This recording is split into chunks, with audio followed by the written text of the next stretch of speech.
Bueno, muy buenas tardes, muchas gracias a todos los presentes por concurrir. Vamos a dar comienzo a la jornada. Agradecemos especialmente a la agrupación Renovación Profesional por llevar a cabo el evento y a Acción Jurídica también por participar y hacer posible esta actividad. Queremos ahora presentar a los disertantes que nos van a acompañar, para eso la doctora Caprini se va a acercar, pero antes tenemos unas palabras de la vicepresidenta del Colegio de Abogados, la doctora Piana, a quien invito a se acerque.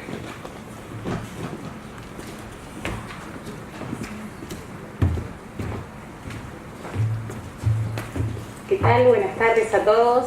Bueno, celebrando esto que es auspicioso, que los jóvenes ponen en funcionamiento, estamos siempre disponibles a aprender lo nuevo que viene.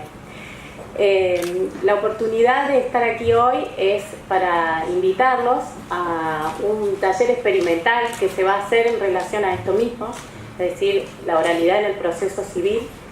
Hemos coordinado una actividad que se va a hacer tipo roleplay, es decir, vamos a simular un juicio completo donde va a haber actor, demandado, citada en garantía, el juez, los peritos, para seguir aprendiendo y ya llevarlo al músculo, llevarlo a la práctica concreta y practicarlo. Esto se va a hacer el día 11 de diciembre, les va a llegar seguro en la comunicación de la difusión del colegio, también en horario de 14 a 18 horas. Están todos invitados a continuar estudiando todo lo que se nos viene en febrero. Y bueno, de nuevo gracias, como dicen a los chicos, por participar ustedes, por ellos, por organizar y coordinarnos hacia actividades para todos. Gracias.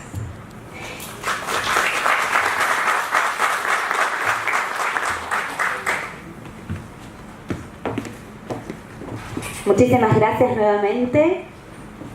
Gracias a la autoridad institucional de este colegio. Antes de hacer esta presentación, voy a decir unas breves palabras. Y en Córdoba nos llegó la hora. Las reformas procesales se instalan. La oralidad ya no sobrevuela, sino que es una realidad que se expresó con firmeza en las sesiones legislativas pasadas. Indudablemente, estamos en presencia de un real proceso reformista de nuestras leyes adjetivas, que por definición implica cambios significativos en todos los actores políticos comprometidos y del cuerpo de la magistratura per se. Las nuevas leyes que traen las nuevas transformaciones necesariamente deben estar acompañadas de la nueva ciencia del derecho, que sostenga las buenas prácticas y abrace los intereses actuales, hacia una reforma integral, profunda y participativa, es decir, una reforma útil y legítima. La calidad democrática de nuestra sociedad política y la garantía de acceso a la justicia exigen esta anuencia de fuerzas en la responsabilidad de los intelectuales, la juventud estudiantil, los nobles abogados, el cuerpo de los tribunales de justicia, la institución colegial y de magistrados. Estas oportunidades de participación que nos abren las instituciones amablemente son realmente oportunidades, y con esta intención presentamos este panel compuesto por miembros de nuestro Poder Judicial y también de un abogado que, cuando le pregunté recién cómo quería que lo presente, el doctor Juan Pablo Badran me dice: yo soy un abogado que camina los pasillos. El doctor Jorge Flores, camarista de nuestro Poder Judicial y miembro integrante desde hace muchos años, y el doctor Francisco Martín Flores, un juez muy joven, y también necesitamos encontrarnos en todas las generaciones en el Juzgado Civil y Comercial de nuestra provincia. Muchísimas gracias por su participación, la generosidad en estos tiempos y en estas épocas a fin de año. Le damos la palabra, bueno, a quien quiera, lo podemos hacer de una forma aleatoria, y si no, propongo para iniciar las palabras del doctor Jorge Flores. Gracias. Buenas tardes a todos. Les quiero decir en primer lugar que para mí es un placer estar aquí, estar en el recinto de los abogados de Córdoba, que nos reciban en su casa y darnos la oportunidad, por lo menos para mí, de hablar con la idea de generar conciencia de un tema que me apasiona. Me apasiona en el sentido de que desde hace muchísimos años, quizás desde que ingresé al Poder Judicial, deseé que el sistema procesal civil fuera adaptándose a los nuevos tiempos. Y estoy hablando de mi ingreso al Poder Judicial hace muchísimos años, y ya en aquella época sentía, advertía que este proceso civil merece una readecuación. Me olvidé de les decía que me sentía, era muy grato estar acá, pero no les agradecía a las autoridades del colegio por la invitación que me han hecho.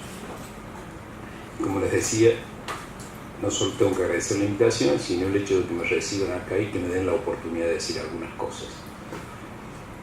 Bueno, esta invitación, como decía recién, tiene que ver un poco con un paquete de propuestas que ya algunas se han convertido en ley. Iba a decir propuestas legislativas, algunas ya son ley, que el Poder Ejecutivo de la provincia han presentado en pos de, según tuve oportunidad de leer en la exposición, de acelerar los procesos, buscar una agilización en los mismos, no solamente desde el punto de vista civil, sino también desde el punto de vista laboral y también en el proceso penal.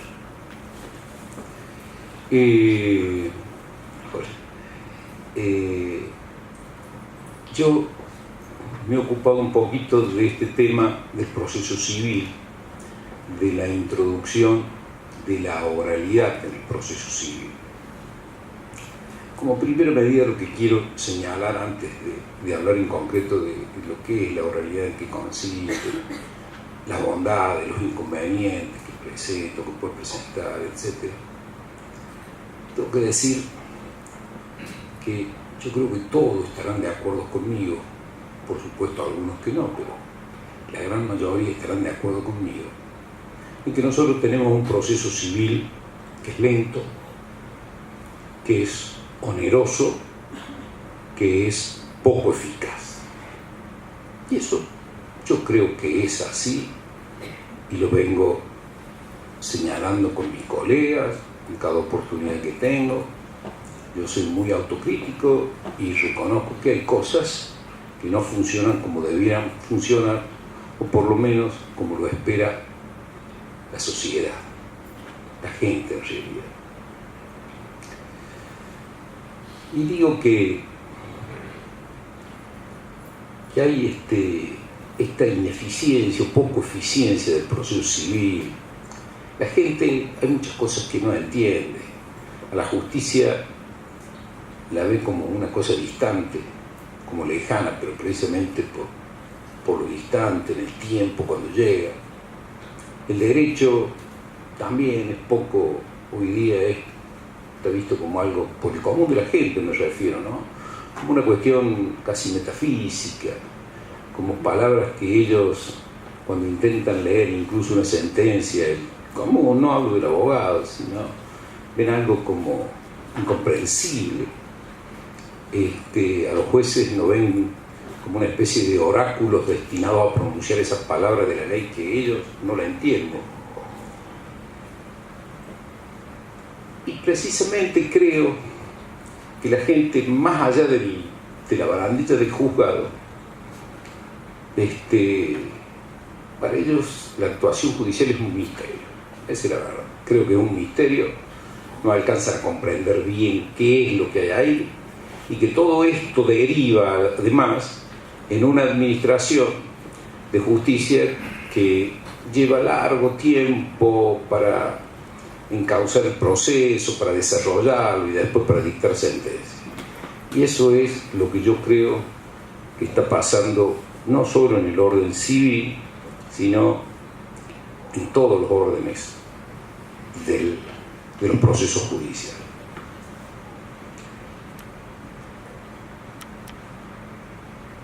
Y yo creo que uno de los factores o una de las causas de las crisis actuales, crisis que nos han llevado a una desvalorización, a un descrédito del rol que realmente tanto los jueces como los abogados cumplimos en la sociedad, me parece que una de las causas de la crisis está en el proceso. En materia civil, yo no tengo duda de eso, que está en crisis el proceso, y esa es una de las causas precisamente al descrédito, a la desvalorización. Si ustedes se ponen a ver, nosotros tenemos un procedimiento que viene de la Ley de Enjuiciamiento Española del año 1855 y que es un proceso ritualista, escrito, de verbalismo escrito, ritualista, como le decía, corporizado en un expediente de papel, y que está influenciado por una suerte de, yo digo así, de trabas que la propia ley, y quizás mal interpretada a veces también por los jueces, va colocando en el proceso y lo va volviendo muy lento y poco eficaz. Y además es escrito sin la participación del juez, sin que el juez sea visible para las partes.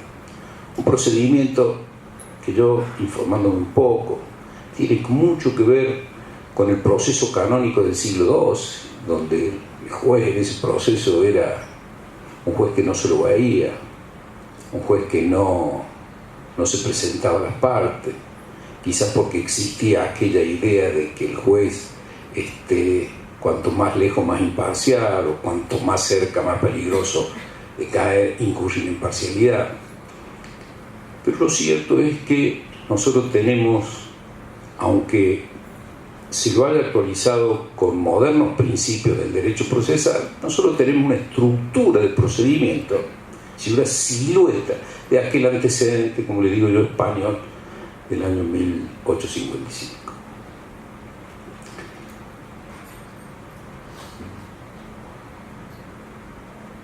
Esto yo soy convencido de que es menester por lo menos actualizarlo, pero no con una simple reforma, con meras refacciones, con meros parches que después tienden a envejecer prontamente. Creo que lo que hace falta es un cambio de estructura. Soy convencido de que hace falta un cambio de estructura, que el proceso tiene que ser distinto, el juez tiene que estar cerca de las partes, tiene que escuchar a las partes, tiene que enterarse de la problemática de las partes, del conflicto, cómo se genera el conflicto, todos los antecedentes, y tratar de solucionarlos por distintas formas, ya sea escuchando a las partes, sugiriéndole una posibilidad de acuerdo, de conciliar, pero tiene que estar en presencia del juez de las partes. Y si no es factible, simplificar el procedimiento, simplificarlo escuchando a las partes, recibiendo la prueba él personalmente, haciendo también una suerte de selección de material probatorio, claro, de común acuerdo con las partes, hacer un programa de realización de pruebas donde el juez efectivamente, y hoy día con el apoyo al nuevo Código Civil y Comercial, que lo coloca el juez en un rol activo, entonces que el juez pueda de alguna manera programar una etapa que es la de prueba, la de los alegatos, de una manera como no existe hoy día, ¿no es cierto?, fijando los plazos en función precisamente de las estimaciones de los plazos que puede llevar esa prueba. Y esto, en definitiva, creo que es lo que se ha recogido, pero como una prueba piloto por parte del legislador provincial, donde coloca aciertos y determinados procesos en esa órbita, mejor dicho, cierto y determinado juicio. En este caso, el legislador ha elegido juicios de daños y perjuicios que se tramitan de manera abreviada. Y creo que ha hecho bien el legislador, porque ha adoptado esto de una experiencia piloto, diciendo o dando un mensaje, como dice, comencemos con esto, probemos cómo funciona esto y veamos si es sostenible en el tiempo y es factible poder ampliarlo a otro tipo de procesos. Pero ya voy a volver sobre esto. Yo quiero, antes de pasar a esto, insistir en algo, porque yo les decía al principio que yo soy un convencido, y creo que muchos de nosotros, como les señalaba recién, estamos convencidos que el proceso civil de hoy en día ya está siendo superado por la realidad y que merece un cambio. Yo soy de los que creen que hace falta un cambio sustancial. Hay quienes creen que hay que ajustar lo que tenemos, mejorarlo, hacer cumplir ciertos protocolos que están en la ley y que no se cumplen, y con eso zafaría.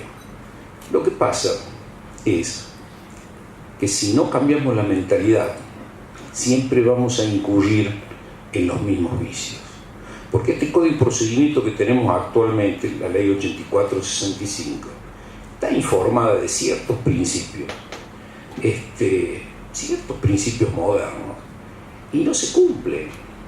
Se han introducido, la gente no lo advierte, pero disposiciones que simplifican por ahí los procesos, por lo menos las cuestiones incidentales, yo estaba viendo. Y eso en la realidad no se cumple. ¿Por qué? Porque estamos hechos y formados así. Es una cuestión cultural, es un problema cultural. Yo acá sé que algunos me van a criticar por lo que voy a decir. Una cuestión técnica. Yo creo que con el tiempo se fue confundiendo el principio dispositivo con lo que es el impulso procesal. No son lo mismo, pero claro que sí tienen estrecha vinculación. Y digo, me van a criticar porque si ustedes leen hoy día cualquier autor clásico, le van a decir que entre una de las facultades que le confiere a las partes el principio dispositivo es el de mover el juicio cuando quiera. Y eso está arraigado, eso es así. Yo creo que ahí hay una confusión, por lo menos con el tiempo se fue incurriendo en esta confusión. Principio dispositivo, para mí, yo aclaro que no soy un especialista en derecho procesal. Mi actividad universitaria pasó por otro lado. Pero sí, tengo muchísimos años de trabajo en el fuero y de haber leído bastante. Por eso que me atrevo a hablar un poco de estas cosas. Creo que podemos considerar sí que el principio dispositivo, el titular, digamos, la parte es el dueño de la acción y es el que aporta los hechos sobre los cuales se debe pronunciar el juez. A diferencia del proceso inquisitivo, donde el juez promueve la acción y el único límite que tiene la ley. En el proceso dispositivo, las partes tienen ese límite, los términos de la pretensión, los hechos que se presentan al magistrado, y el magistrado tiene esos límites ahí. En materia inquisitiva, ahí el juez, el único límite que tiene es la ley. Pero creo que se ha llevado este principio dispositivo al extremo de considerar eso de que la parte es la dueña de la acción. La dueña en el sentido no solo de promoverla, sino de mover el juicio cuando quiere. Si no pide algo, no se le ordena. Si no da un paso procesal, es paso procesal que no se realiza. Entonces, yo creo que nos olvidamos de una cuestión muy importante.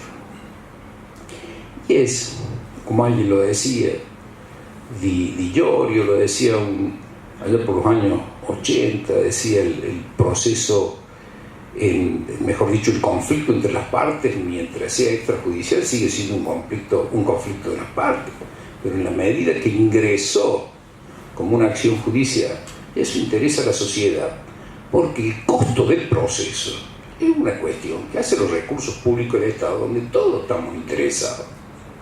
Entonces, dejar que ese costo los manejen precisamente las partes, me parece que es un error. Y eso es algo que creo que no se controla. Por eso yo sé que en esto voy a ser muy cuestionado, pero me parece que si bien están estrechamente vinculados el principio dispositivo con el impulso procesal, no son exactamente lo mismo. Y ahí viene esto que le señalaba recién.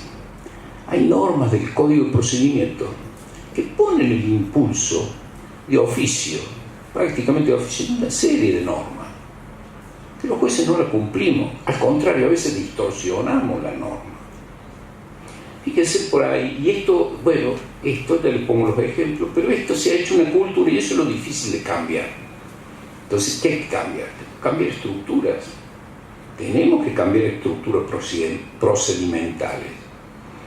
Yo siempre les señalo, ahí ustedes tienen artículos como el 345 en materia de prevención.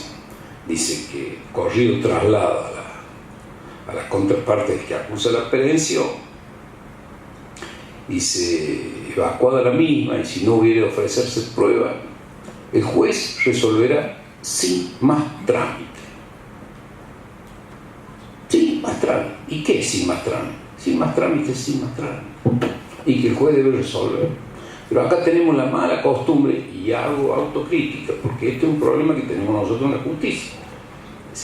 Acá se le pone decreto de auto, notifíquese, va a la letra. Allá tiene que venir el abogado, buscar el expediente. Todavía se hacen las cédulas. Pienso que dentro de poco, ya vamos a hablar de eso también, mejorará con la notificación electrónica. Pero fíjense ustedes, autonotifíquese, va el expediente a la letra, tiene que venir el abogado, va a hacer la cédula, después agregar la cédula, esperar que quede firme, no sé para qué, no hay recusación sin causa, no sé para qué decreto de auto. Entonces, pero todo eso, después una vez, cuando timó el tribunal que estaba firme, dice, ya viene el abogado, le pide al secretario que lo pase a fallo. Piensen ustedes que eso es una burocracia interminable. Y mucho más si les digo, como lo vemos a diario, cuando tenemos prevención de la prevención y prevención de la prevención de la prevención. Fíjense en la cantidad de veces que tenemos que poner de que autonotifique y que todo ese procedimiento suceda. Y el tiempo que se pierde. Por eso creo que no es solo un problema de la letra de la ley, sino que tiene que ver también un poco con la costumbre. Y les dije el 345 porque si van al 444, creo que es el 442 de la acumulación de autos, dice el juez resolverá. Si el contestado, el traslado, el juez resolverá, y no dice más nada, y le está dando imperativo, el juez resolverá, y el juez tiene que resolver. O cuando lo hace en el tema del levantamiento de embargos sin tercería, cuando dice el juez debe resolver inmediatamente, no tiene vuelta, la ley es así, lo está diciendo. Lo que pasa, como digo yo, que los hábitos a veces son mucho más fuertes que una linda ley. Y eso es lo que ha provocado, creo, a través del tiempo, todos estos inconvenientes. ¿Para qué decirle de otras cosas que ustedes bien lo saben? Plazo de prueba. En el juicio abreviado dice allá el 511, que es de 15 días, y el 40, por ahí el 40, inciso 4, creo que dice son plazos fatales. En el ordinario son 40 días, dice el 498, y son plazos fatales por lo que dice el 40, inciso 4. ¿Cuándo se cumplen los 40 y los 15 días? Yo quiero que me digan cuándo. Se las marca. mentira más grande que tenemos. Entonces, esto es lo que yo quiero ir diciéndoles y insistiendo en que son deformaciones procesales, que la vamos a superar cuando cambiemos culturalmente nuestra cabeza. Además nos ayuda este hecho, como le decía al principio, un proceso. El juez tiene que tener una intervención en el proceso. El juez tiene que acercarse a las partes. El juez, este principio de la oralidad nos lleva precisamente a la inmediación y a la celeridad. ¿Por qué digo inmediación y celeridad? Inmediación por eso, porque el juez está en los actos procesales más importantes. No está, obviamente, que él ingresa los escritos de demanda, de contestación, los escritos iniciales, ya no son por vía oral precisamente, porque son escritos, se mantiene el sistema. Por eso yo me gusta hablar de semi-oralidad. Pero una vez que se produjeron esos escritos, se trabó el litigio, ahí todo este procedimiento que está en la provincia viene a estar bajo la égida permanente del juez, que es el que dispone, fíjese, los plazos para producir la prueba. Tiene una tarea previa, que ya supongo que lo hablarán ellos, que es de seleccionar prueba.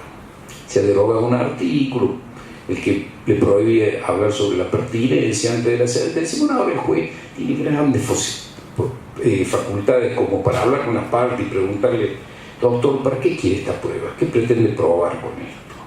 O decirle: mire, doctor, esta prueba ya es innecesaria porque está reconocido en la contestación de la demanda, no tiene sentido hacerla.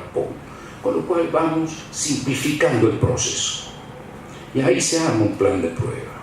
Se ordena la pericial, se ordena la informativa en una primera audiencia, y ya en una segunda audiencia que el juez la fija en función del tiempo que él estima que puede llevar la producción de la pericia y de la prueba informativa. Y en esa segunda audiencia el juez recibe la testimonial, recibe la declaración de las partes, porque la tendencia es eliminar este sistema medioeval de la absolución de posiciones, ¿cierto? Y también se lo cita el perito para que se le formulen todas las aclaraciones que las partes y el juez quisieran pedirle. Y este contacto con las partes, siempre hay posibilidades en función de cómo avanza, cómo progresa la prueba. Hay posibilidades siempre de que el juez pueda preguntar, insistir en un acuerdo, en una solución anticipada del pleito.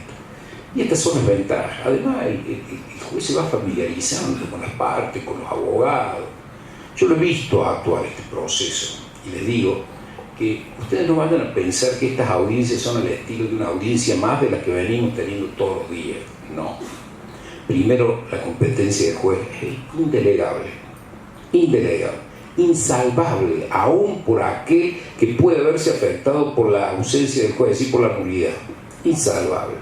Quiere decir que el juez tiene que estar presente. Esto va a llevar, lógicamente, a una mejor sentencia.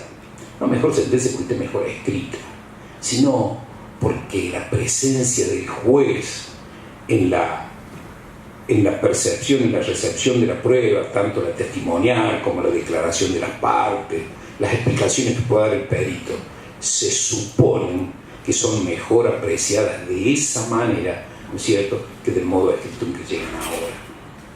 El juez, como yo digo, el juez puede ver la seguridad con que se expresa el testigo. Hay gestos que se aprecian. Y todo eso entra dentro de esa ponderación crítica que desarrolla, obviamente, de manera mental el juez para poder llegar a decidir.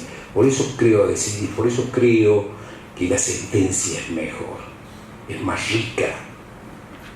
Vuelvo a insistir, no porque se escriba mejor, sino porque está elaborada sobre la base de un conocimiento mucho más acabado del juez que lo que en la actualidad tiene. Esta es la verdad. Pero yo quiero insistir en que hace falta un cambio estructural. No creo, vuelvo a decirles, que con algunos parches podamos mejorar esto. No lo creo, porque hay que cambiar la mentalidad de los operadores, particularmente de los del servicio judicial, y los abogados van a tener, obviamente, que adaptarse a estos nuevos sistemas y vamos a tener que aprender todo esto. Muchos se asustan porque dice esta oralidad. Usted la oralidad la ven desde chico, cuando ven los juicios en los Estados Unidos. Hoy en Europa, en Francia, España, se están haciendo los procesos civiles de manera oral. No todos, pero se está utilizando muchísimo la oralidad. Y además, es un proceso oral que tiene características especiales, porque cuenta con elementos técnicos que en otra época no contaban y que son sumamente útiles, los cuales a su vez nos permiten garantizar una segunda instancia, como ser el tema de la videograbación, porque esto está impuesto que en esa audiencia donde se donde se recibe la prueba testimonial, la declaración de las partes, las aclaraciones del perito, los diálogos que existen entre el juez y la parte, está todo grabado. Se hace bajo un sistema de videograbación. Con lo cual, a diferencia de otras épocas donde acá existió también, no en Córdoba, pero existió el proceso oral, no se contaba con estos adelantos técnicos y obviamente eran tribunales colegiados de una única instancia. Ahora con esto, aunque puede llegar a la Cámara, nosotros muy bien una crítica, la evaluación de la prueba testimonial, de la declaración de las partes, en fin, de lo que sea, y nosotros vamos a contar como tuvo oportunidad el juez de primera instancia, con ver todo lo desarrollado en esa audiencia. Es decir, que nosotros vamos a poder contar con un elemento, a pesar de la oralidad, para evaluar, ¿no es cierto?, el juicio del magistrado sobre la prueba producida en esa audiencia, entre otras cosas, ¿no? Y fíjense ustedes, como el atraso también, cuando hablo del atraso del procedimiento, se puede verificar, mejor dicho, el escaso avance en el procedimiento civil. Se verifica precisamente porque no se atienden a todos estos adelantos técnicos. Yo siempre por ahí observo, ¿no?, porque creo que la eficiencia de un grupo de trabajo o de organizaciones de trabajo muchas veces están determinadas por los recursos con que cuentan. Yo observo cuando en época de la diligencia sesionaban los senadores en el país, venían los representantes de cada provincia, venían precisamente a través de ese medio. Por eso que la Constitución, hasta su reforma, establecía el periodo ordinario de sesiones de muy pocos meses, porque los meses restantes los legisladores se las pasaban en sus provincias, receptando obviamente todas las inquietudes de la gente. Y hoy día, que se trasladan en avión, con medios electrónicos de comunicación extraordinarios, ¿cierto? No tiene sentido, ya tienen que, como ocurre hoy, es que están sesionando casi todo el año. Y nosotros en el Poder Judicial estamos con un código de procedimiento casi de 2 siglos. Casi de 2 siglos. Entonces, y tenemos medios, y claro, y muchos se asustan y dicen, ¿cómo vamos a tener grabaciones? ¿Cómo vamos a tener estas cosas en el Poder Judicial? Pareciera como que le quita seriedad, que estos elementos pasaran a ser medios para el uso de espectáculos y una cosa así. No, no es así. Tenemos otros medios, a diferencia de lo que existía en aquella época, donde todos, como digo, corporizábamos en un expediente escrito todo lo que ocurría en un juicio, con todos los inconvenientes que hay, que se pierden, que a veces faltan hojas, que no se consiguen copias, bueno, todo eso. Yo cuando entré a trabajar en tribunales teníamos que hacer las copias para los abogados a máquina. hacíamos las copias, hoy se tiran directamente por la computadora. Entonces, tenemos que ir aprovechando esos medios. Y para el debate en el proceso civil tenemos que usar. Además, esto que trae la ley sobre la utilización de estos medios tecnológicos, no es nada nuevo. En la Argentina ya se viene haciendo, en la Argentina se viene haciendo en otras provincias. Comenzaron, Río Negro fue creo que la primera provincia que comenzó en el proceso civil a utilizar este medio de la grabación. Están Neuquén, Buenos Aires, La Pampa, San Luis, Formosa está adelantado en esto. Y creo que las más atrasadas eran Córdoba, Tucumán y Catamarca. Tucumán comenzó a principios de año, me refiero, las más atrasadas eran Córdoba, Tucumán y Catamarca. Tucumán el 1 de septiembre empezó con el proceso. Nosotros vamos a empezar con vuelvo a reiterar, creo que un ajustado criterio, una experiencia piloto para ver cómo funciona esto, ver qué futuro puede tener. Pero le digo, los medios, yo he estado observando ahí estos medios técnicos de distinta categoría. Hay algunos que tienen un simple soft con un micrófono y punto.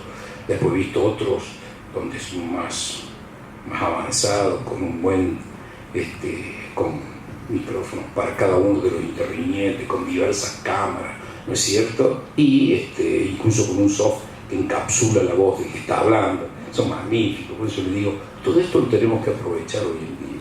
Aprovechar. En ese sentido, doctor, disculpe, sería importante con relación a esta experiencia que ya vienen abordando otras provincias, si nos puede hacer un repaso, y aprovecho también para decirle que le quedan unos minutitos, 10 minutos de su exposición, y bueno, por lo menos me pareció interesante poder revisar cuál es la experiencia recogida en la oralidad, ¿no?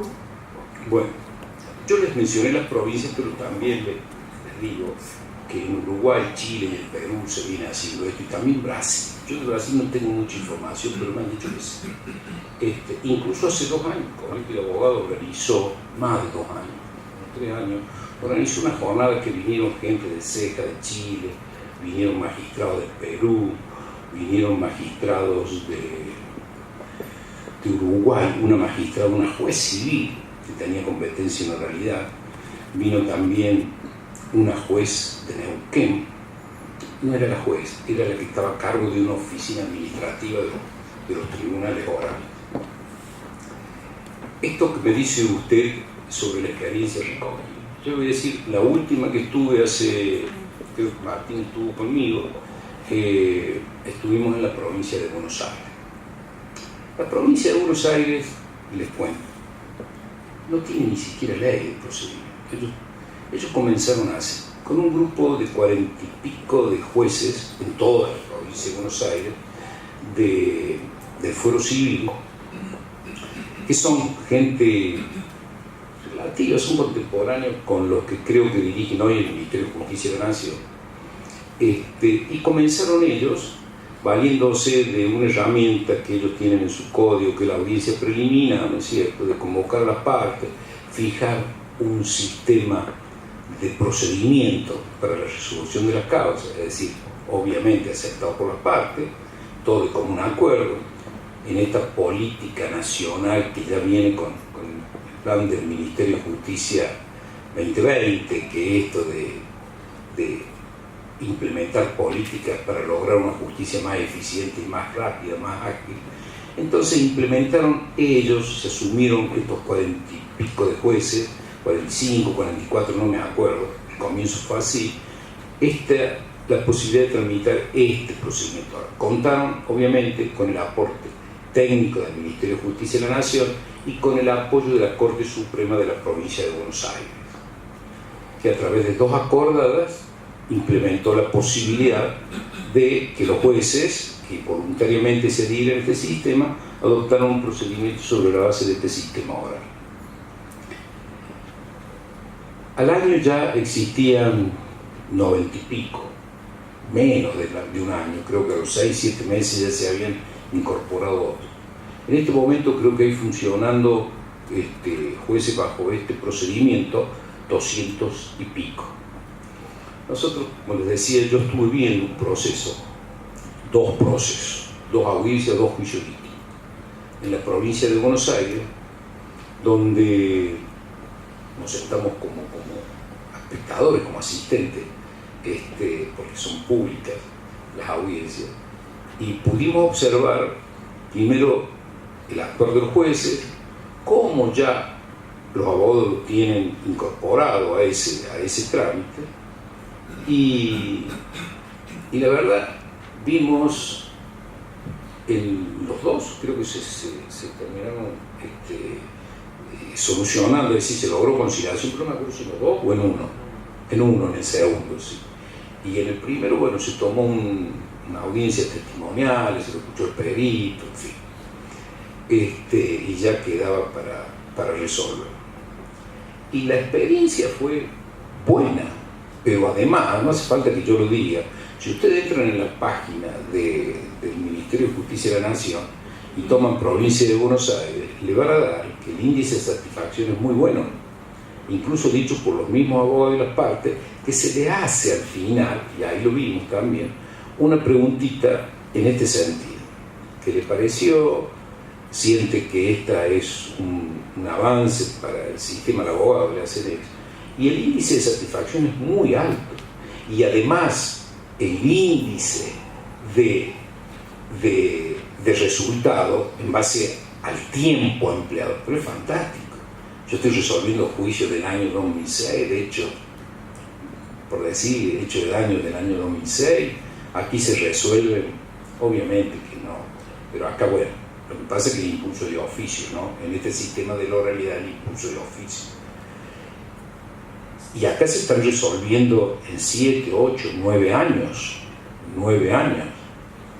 Perdón, 7, 8, 9 meses, perdón, quise decir. Procesos como yo tengo de hechos lesivos del año 2007, aquí en esto que yo pude observar, y las estadísticas están mostrando, se resuelven en 7, 8 meses. 7, 8 meses. Entonces, evidentemente que esto es un avance. Yo no puedo dejar de señalar que hay inconvenientes, Por eso, yo soy muy cauto y prudente en decir que creo que como se ha legislado en la provincia, de manera gradual, empezando con una experiencia piloto, me parece lo más fantástico. E incluso más, yo me atreví a decir que esta experiencia piloto dure bastante tiempo, así como está hoy, pese a que la ley deja abierta la posibilidad a que en cualquier otro proceso, si las partes y el juez se ponen de acuerdo, lo pueden llevar al procedimiento por esta vía, lo cual se corre el riesgo de incrementarlo mucho si los resultados son buenos, y ahí empecemos con problemas, porque precisamente a esto quiero llegar. El inconveniente que tuvo, porque el proceso oral no es una cosa nueva. Fíjense que ya en el proyecto Lascano y de Jofre, esto ya estaba allá del año 25, del 32, ya estaban legislados, estaban como propuestas, presentados como propuestas. Y hubo una experiencia en el año 1972 en la provincia de Buenos Aires, donde se impuso un sistema oral con tribunal colegiado y de instancia única. Lo del tribunal colegiado complica un poco, ¿no? Se hace mucho más difícil porque con que falte un juez se nos complica. Pero bueno, en el año 72 se hizo con tribunal colegiado de instancia única, un proceso oral se instrumentó en la provincia de Buenos Aires, pero en dos sedes jurisdiccionales, en el departamento de Loma de la Zamora fue uno y el otro en el departamento de La Plata, con un tribunal en cada uno, y se hizo sobre la base de la estadística de los procesos ingresados en el año anterior, 1971. Lo que pasa que ahí, en el año 73 ya se había triplicado el número de juicios de aquella estadística del 71, en el 76 se había sextuplicado. Y el país que vivía un periodo trágico de la vida argentina, no se preocupó mucho por dotar y mejorar los recursos humanos y ampliar las capacidades para que siguiera funcionando. con lo cual se bajó el sistema oral. Pero los resultados, mientras rigió, fueron buenos en cuanto al tiempo y la calidad de los fallos.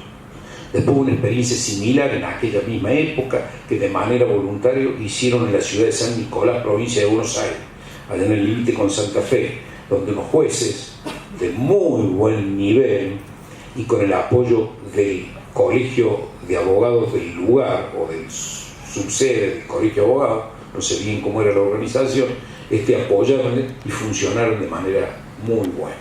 Pero los resultados están, ustedes entren en las páginas, yo hoy no traje las estadísticas porque ya me parece que una cuestión está, pero quizás vos, Martín, tenés estadísticas y les pueda mostrar algo de eso. Y es precisamente ese temor, el colapso que puede llegar a producir, ¿no es cierto?, en un tiempo este sistema de la oralidad. Ese es el miedo, verdaderamente, si no seguimos, le hacemos un seguimiento y ver que las necesidades que se puedan ir produciendo para evitar precisamente este colapso se puedan ir acompañando y acogiendo, digamos, estas necesidades, supliendo con la dotación de los recursos, ya sean humanos, técnicos, lo que sea. Ese es el peligro que presenta, y yo los entiendo por ahí, a los procesalistas clásicos. No los entiendo en algunas cosas, a los procesalistas clásicos. En aquello, y esto lo digo con todo respeto y con el gran cariño que tengo por muchos de ellos, y de los cuales algunos soy amigo. Pero en esto vamos a tropezar con varias cosas.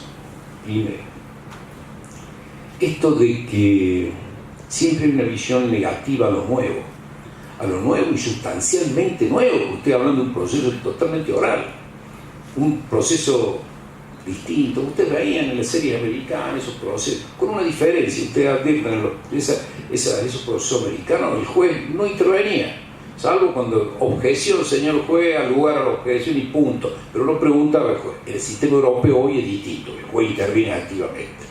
Entonces vamos a un sistema totalmente distinto, sustancialmente distinto, con un juez presente y activo. Y le tienen miedo a esto del activismo de los jueces, entre una de las objeciones que le hacen, ya voy a ver otras, porque es cierto, se toma, digamos, antecedentes del fascismo y del Código de Procedimiento Soviético del año 76, donde se impuso esta figura del juez. Pero esos riesgos en nosotros no existen, porque que venga el juez, que te pongan un juez por parte del Estado, que te maneje el debate y te lo dirija, el proceso civil en Córdoba no tiene, esas cosas no existen, eso es para otras cuestiones políticas mayores y de otras naturales. Pero las objeciones que vienen son aquellas de los que se aferran al legalismo a ultranza, aquellos que dicen, ¿no es cierto?, que si no está en la ley, no puede ser. Y como este proceso, de alguna manera, Buenos Aires lo hizo sin ley, entonces saltaron obviamente de manera crítica a esto. ¿Cómo puede que se haya aprobado esto sin ley, un nuevo instituto o forma procesal distinta sin ley? Y además, ¿cómo puede que los jueces actúen en estas audiencias sin que sus facultades estén precisas o por encima de las facultades que tienen conferidas por la ley? Porque por ahí es cierto, los jueces van a tener facultades, obviamente, siempre con los límites de la Constitución, que son el derecho de defensa de ambas partes, el debido proceso, ¿no es cierto?, respetar el contradictorio, la bilateralidad, etcétera, etcétera, etcétera. Pero van a tener ciertas facultades.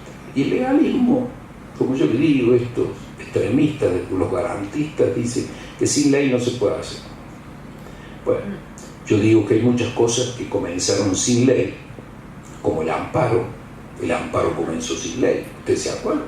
El caso Silicon trajo aparejado que luego se legislara sobre el amparo.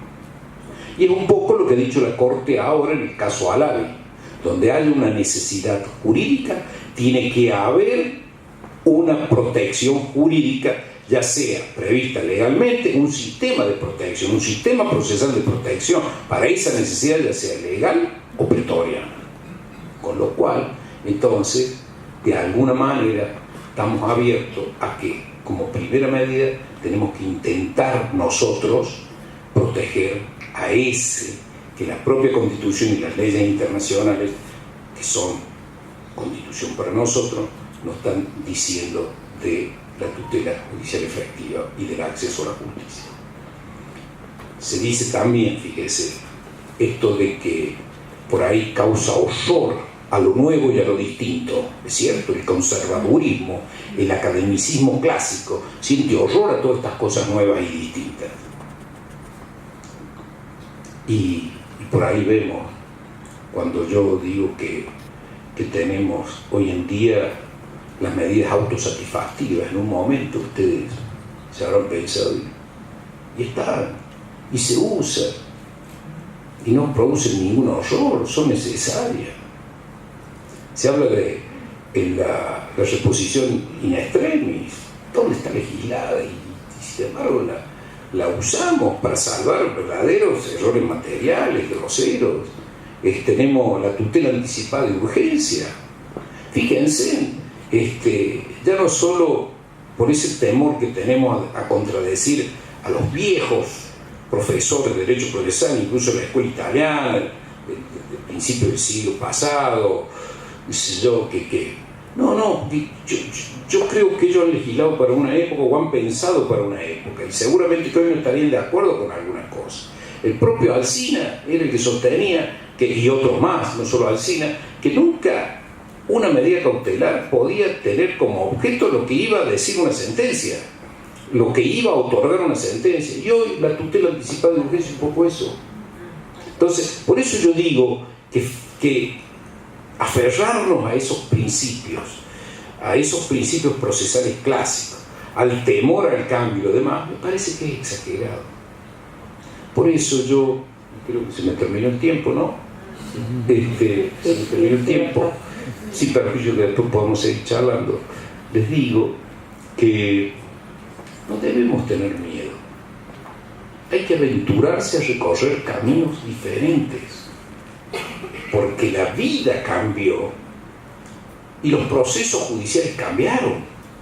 Es decir, no es que hayan cambiado, se necesitan cambiar porque las necesidades son distintas. Entonces, en todos los órdenes de la vida estamos nosotros en presencia de grandes cambios. Y este es uno de ellos. Quería referirme a otra cosa para mostrarle cómo el proceso civil en realidad está tan lejos de la gente, y hay muchas cosas de este proceso civil que no se entienden por la gente común, pero no quiero hacerles perder tiempo a mis colegas que están aquí, que tienen que hablar. Yo les agradezco mucho y les pido disculpas si me he pasado o excedido en algo. Muchas gracias.